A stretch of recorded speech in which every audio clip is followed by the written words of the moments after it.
سورہ بقرہ کی آیت نمبر 124 ہے۔ اللہ پاک فرماتے ہیں، اور وہ وقت یاد کرو جب ابراہیم علیہ السلام کو ان کے رب نے کئی باتوں سے آزمایا اور انہوں نے وہ ساری باتیں پوری کی۔ اللہ نے ان سے کہا کہ میں تمہیں تمام انسانوں کا امام بنانے والا ہوں۔ یہ بہت خوبصورت آیت مبارکہ ہے۔ یہاں پہ مفسر کرام پہلے جو ترتیب بیان کرتے ہیں وہ یہ کہ اگر آپ سورہ بقرہ کو دیکھتے ہیں تو سب سے پہلے آدم علیہ السلام کا تذکرہ کیا جاتا ہے۔ آدم علیہ السلام سے امتحان لیا گیا، آدم علیہ السلام ناکام ہو گئے لیکن آخر میں ان کو معافی مل گئی۔ پھر اس کے بعد بنی اسرائیل کا تذکرہ کیا جاتا ہے۔ بنی اسرائیل کا امتحان لیا گیا، وہ بھی ناکام ہو گئے مگر ان کو معافی نہیں ملی۔ اس کے بعد ابراہیم علیہ السلام کا تذکرہ کیا جا رہا ہے، ان سے بھی امتحان لیا گیا مگر وہ اپنے امتحان میں کامیاب ہو گئے۔ اور اس کے بعد پھر امت محمدیہ صلی اللہ علیہ وآلہ وسلم کا تذکرہ کیا جائے گا، اس کا بھی امتحان لیا جا رہا ہے۔ اب اس کا رزلٹ کیا آنا ہے وہ ہمیں نہیں پتہ۔ باقی تو تینوں معاملات کا ہمیں پتہ چل گیا، آدم علیہ السلام، بنی اسرائیل اور ابراہیم علیہ السلام کا۔ اس امت کا رزلٹ آنا ابھی جو ہے وہ باقی ہے۔ لیکن بڑی پر امید بات مفسر کرام یہ فرماتے ہیں کہ اگر دیکھا جائے تو اس امت کا تعلق ابراہیم علیہ السلام کے ساتھ بیان کیا جاتا ہے، مناسبت ہے ابراہیم علیہ السلام کے ساتھ۔ تو جیسے ان سے امتحان لیا گیا وہ کامیاب ہو گئے، امید ہے کہ اگر یہ امت ابراہیم علیہ السلام کے نقش قدم پر چلے گی تو اس کا انجام بھی کامیابی کی صورت میں ہوگا انشاءاللہ تعالی۔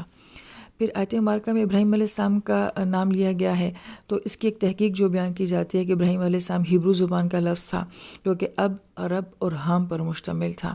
اب جو ہے وہ باپ کو کہا جاتا ہے، رب لیڈر کو کہا جاتا ہے، اور ہام کا مطلب ہوتا ہے بہت سے۔ پھر وقت کے ساتھ ساتھ جو تبدیلیاں ہوتی رہیں تو یہ لفظ ابراہیم بن گیا۔ اب مفسر کرام یہ فرماتے ہیں کہ یہ لفظ جو ہے یہ ہیبرو زبان کا تھا اور تبدیل ہو کے پھر یہ عربی زبان میں استعمال ہوا ہے۔ تو بالکل اسی طریقے سے اسماعیل علیہ السلام کا نام جو ہے یہ بھی یشمعیل جو ہے وہ کتابوں میں بیان کیا جاتا ہے، اور یشمع کا مطلب ہوتا ہے سننا اور ایل کا مطلب ہوتا ہے رب، یعنی کہ یہ وہ ہیں کہ جو کہ رب کی سنی ہوئی دعا ہیں۔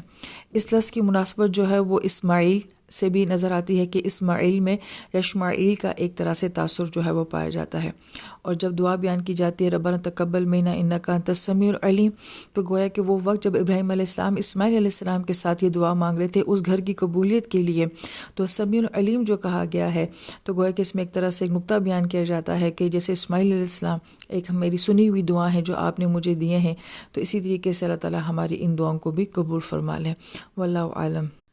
پھر ابراہیم علیہ السلام کے ساتھ لفظ ابتلا آیا ہے، اور ابتلا قرآن پاک کے خوبصورت ترین الفاظ میں سے ایک لفظ ہے۔ یہ بلا سے ہے، بلا کا مطلب ہوتا ہے امتحان، جبکہ ابتلا کا مطلب ہوتا ہے سخت امتحان اور آزمائش۔ لہٰذا اس کے اندر امتحان کی سختی کا ایک تاثر پایا جاتا ہے، لیکن ساتھ ساتھ اس کا جو دوسرا معنی بیان کیا جاتا ہے کہ رحمت کا ہونا، انعام کا ہونا، ثواب کا ہونا۔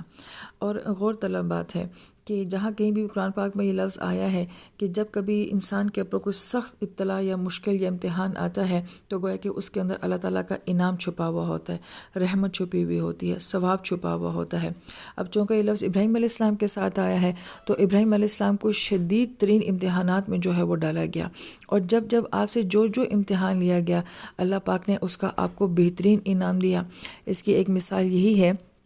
کہ بیٹے کو جو ہے وہ قتل کرنا یہ سب سے بڑا مشکل معاملہ تھا، لیکن جب آپ اس امتحان کو پاس کر لیتے ہیں، گزر جاتے ہیں، تو گویا کہ پھر دیکھا جائے کہ اللہ نے اس کا کتنا بڑا انعام دیا کہ قیامت تک آنے والا جو شخص بھی قربانی کرتا ہے تو اس کا گوشت، اس کا خون، وہ اس کا مال، کتنے قطرے بہتے ہیں، کتنے جانور ذبح ہوتے ہیں، تو گویا کہ وہ سب ثواب کس کو جا رہا ہے؟ گویا کہ وہ ابراہیم علیہ السلام، اسماعیل علیہ السلام کو جا رہا ہے۔ جیسے آپ علیہ السلام نے جو بیت اللہ کی تعمیر فرمائی ہے اور اسماعیل علیہ السلام آپ کے ساتھ تھے، تو اس کے پیچھے کتنی بڑی قربانی ہے۔ اسی بچے کو آپ صحرا میں چھوڑ کر چلے گئے تھے اور یہ بہت مشکل معاملہ ہے، تو پھر اللہ نے اس کو کتنے بڑے انعام میں تبدیل کر دیا کہ قیامت تک اس بیت اللہ میں جو بھی حج ہوں گے، عمرے ہوں گے، نمازیں ہوں گی، طواف ہوں گے، وہ سارا ثواب کس کی طرف جا رہا ہے؟ وہ ان خوبصورت ہستیوں کی طرف جا رہا ہے۔ تو جو کنسیپٹ دیا گیا ہے کہ جس کو جتنا آزمایا جاتا ہے اور اگر وہ اس آزمائش میں پورا اتر جاتا ہے تو پھر اس کو اتنا ہی بڑا انعام بھی دیا جاتا ہے۔ لہٰذا آزمائش اور امتحان جو ہوتی ہیں یہ سزائیں نہیں ہوتی ہیں، بلکہ اللہ تعالیٰ کے ہاں یہ نظام ہے کہ اس کے بعد انعام ملتا ہے، اس کے بعد ثواب ملتا ہے۔ پھر ابراہیم علیہ السلام کے ساتھ لفظ کلمات لایا گیا ہے۔ یہ بھی قرآن پاک کے ان الفاظ میں سے ہے جو کہ بہت معنی خیز ہیں اور انسان ان کے اندر بہت غور کر سکتا ہے، تحقیق کر سکتا ہے، کیونکہ آدم علیہ السلام کے لیے فرمایا گیا تھا کہ انہوں نے اپنے رب سے کچھ کلمات سیکھ لیے تھے، اور پھر عیسیٰ علیہ السلام کو بھی کلمات اللہ کہا گیا ہے، اور قرآن پاک کو بھی اللہ پاک کا کلام کہا جاتا ہے، لہٰذا اگر اس سے الفاظ مراد لیے جائیں تو گویا کہ ایک الفاظ کی طاقت کا بھی پتہ چلتا ہے، مگر یہ لفظ ان الفاظ میں سے ہے جو کہ بہت غور طلب ہے، انسان ان کے اندر غور کرے کہ کلمات کی کیا طاقت ہوتی ہے اور کلمات سے کیا مراد ہو سکتا ہے۔ یہاں پہ مفسرین کرام یہ فرماتے ہیں کہ کلمات سے مراد ان کی زندگی کے وہ سارے امتحان ہیں، یہ بھی ایک قول بیان کیا جاتا ہے۔ اور پھر آیت مبارکہ میں یہ بھی فرمایا جاتا ہے فَأَتَمَّهُنَّ، یہاں پہ جمع کا صیغہ لایا گیا کہ سارے کے سارے امتحانات میں آپ علیہ السلام جو ہیں وہ کامیاب ہوئے۔ لیکن یہاں پہ بہت ہی خوبصورت نقطہ جو بیان کیا جاتا ہے کہ یہاں پہ ان امتحانات کو پورا کرنے کے لیے، کامیابی کے لیے اتم کا لفظ بیان کیا گیا ہے۔ قرآن پاک میں دو الفاظ بیان کیے جاتے ہیں جب کوئی کام پورا کیا جاتا ہے، ایک اکملہ کا لفظ ہے اور ایک اتمہ کا لفظ ہے۔ اکملہ کا مطلب ہوتا ہے کہ کسی کام کو وقت کے ساتھ مکمل کرنا، جیسے کہ 2 ماہ کا کورس ہے تو پورے 2 ماہ میں مکمل ہو جائے، سال کا کورس ہے تو پورے 1 سال میں وہ مکمل ہو جائے۔ جیسے اللہ پاک قرآن پاک میں فرماتے ہیں حولین کاملین، یہ وہاں پہ کہا گیا ہے جہاں کہ ایک ماں اپنے بچے کو مکمل 2 سال تک دودھ پلائے، تو گویا کہ دودھ پلانے کی ایک مکمل مدت جو ہے وہ بتا دی گئی ہے۔ مگر جہاں کہیں پہ اتمہ کا لفظ آتا ہے تو کسی کام کو پرفیکشن کے ساتھ پورا کرنا، وہاں پہ اتم آئے گا۔ اللہ پاک قرآن پاک میں فرماتے ہیں کہ ہم نے اپنا دین تمہارے لیے مکمل کر دیا، یعنی کہ 23 سال کا عرصہ لگا، دین مکمل کر دیا گیا۔ لیکن اپنی نعمت کے بارے میں فرمایا کہ ہم نے اپنی نعمت کو تم پہ تمام کر دیا، یعنی کہ اللہ پاک نے انتہائی پرفیکشن کے ساتھ، کمال کے ساتھ جو ہے اس امت کو اپنی نعمت کے ساتھ نوازا۔ تو یہ بڑا خوبصورت جو ہے لفظ ہے۔ ایسے بڑی پیاری بات مفسرین کرام یہ فرماتے ہیں کہ بہت سارے لوگ جو ہوتے ہیں اپنا ٹائم پیریڈ تو پورا کر لیتے ہیں، مگر وہ ٹائم آپ نے پورا کیسے کیا ہے، یعنی کہ آپ اپنا کام مکمل تو کر لیتے ہیں لیکن آپ نے وہ کام مکمل کیا کیسے ہے، یہ اصل بات جو ہے وہ میٹر کرتی ہے۔ تو ہر بندہ جو ہوتا ہے وہ کمال کے ساتھ کام کو پورا نہیں کرتا۔ جیسے آپ اور ہم بھی سورہ بقرہ سیکھ رہے ہیں تو اب دیکھ لیں کہ ہم مکمل کر رہے ہیں یا ہم اس کو تمام کر رہے ہیں۔ تو ابراہیم علیہ السلام کے لیے اللہ پاک نے فرمایا کہ اتمہ ہونا، کہ انہوں نے امتحانات میں صرف یہ نہیں کہ اس کو مکمل کر لیا بلکہ بہت اعلیٰ انداز میں، بہت خوبصورتی کے ساتھ انہوں نے اس امتحان میں اپنے آپ کو کامیاب کروایا۔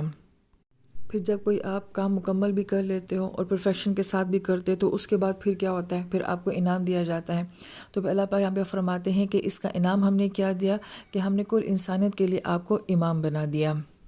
لیکن یہاں مفسرین بہت پیارے انداز میں یہ بات بیان فرماتے ہیں کہ یہ لیڈرشپ جو آپ کو ملی تھی اس کے پیچھے آپ کو بہت سارے امتحانات سے گزرنا پڑا۔ سب سے پہلے ابراہیم علیہ السلام کا امتحان شروع ہوتا ہے عقل کا، تدبر کا، کہ جب آپ سورج چاند ستاروں کو دیکھ کے کہتے ہیں یہ میرا رب نہیں ہو سکتا ہے، تو انٹلیکچوئل مقام ابراہیم علیہ السلام کا پہلے بیان کیا گیا ہے، اور پھر آپ کا اپنی ساری قوم کے ساتھ جو ہے وہ ٹکر لینا، اور پھر اس کے بعد آپ کی بہادری کہ آپ جاتے ہیں مندر میں اور جا کے سارے بتوں کو توڑ دیتے ہیں، آپ کی طاقت کا امتحان ہے۔ آپ خود سوچیں کہ فرض کریں انڈیا میں کوئی بندہ اگر کسی کے بت کو توڑ دے مندر میں جا کے تو اس کا کیا حشر بنے گا، پورا ملک اس کے خلاف ہو جائے گا۔ بالکل یہی سچویشن تھی نا کہ ابراہیم علیہ السلام جس ملک میں تھے وہ سارا کا سارا شرک کے اوپر تھا، پھر ان کے مندر میں جا کے سارے بتوں کو توڑ دینا، اس کے پیچھے بڑی بہادری چاہیے، بڑی ہمت چاہیے۔ پھر اس کے بعد اگلا امتحان جو ہوا مقصد کا امتحان، کہ آپ کی ایک سوچ تھی، ایک مقصد تھا کہ اپنے رب کو پانا ہے، تو اس کے لیے آپ نے پہلے اپنے خاندان کو چھوڑا اور پھر اس کے بعد آپ نے جو ہے اپنے ملک کو چھوڑا اور آپ اپنے مقصد کی تلاش میں نکل گئے۔ گویا کہ ایک لیڈر کی زندگی میں ہم ایک مقصد نظر آتا ہے۔ پھر اس کے بعد آپ کا نمرود کے بادشاہ میں جو ہے وہ حاضر ہونا، اور پھر کس علم اور حکمت کے ساتھ جو ہے آپ کا مناظرہ کرنا کہ کسی باطل حکمران کو، کسی سر پھرے حکمران کو کیسے ڈیل کیا جاتا ہے اور کس طرح علمی دلیل دے کے سامنے والے کو خاموش کروایا جاتا ہے۔ ایک لیڈر کے اندر یہ کوالٹی بھی ہونی چاہیے۔ پھر اس کے بعد آگ کا امتحان دیا گیا، وہ ظاہری بات ہے وہاں پہ آپ کی بہادری، آپ کے ایمان کی گہرائی کہ کس طریقے سے آپ نے ایمان کو قبول کیا۔ لہٰذا یہ سارے امتحانات بھی بہت بڑے امتحان تھے، مگر جذباتی امتحان سب سے بڑے ہوتے ہیں۔ پھر اس کے بعد اولاد کا امتحان لیا جانا، اور سب امتحان ہی بہت مشکل ہوتے ہیں مگر جذبات کا امتحان سب سے مشکل ہوتا ہے۔ لہٰذا ایک چھوٹے سے معصوم بچے کو اور جوان بیوی کو ایک ایسی ویران جگہ میں چھوڑ کے آنا جہاں انسان نام کی کوئی چیز نہیں ہے، اور چرند پرند درندوں کا خوف، بھوک پیاس کا خوف، اور وہاں پہ آپ اللہ کی ذات کے اوپر بھروسہ کر کے اپنی جوان بیوی اور بچے کو چھوڑ کر آ رہے ہیں۔ ہم دیکھیں، ہم بیویاں اپنے شوہروں پہ اعتراض کرتی ہیں کہ آپ رات کو لیٹ کیوں آتے ہیں،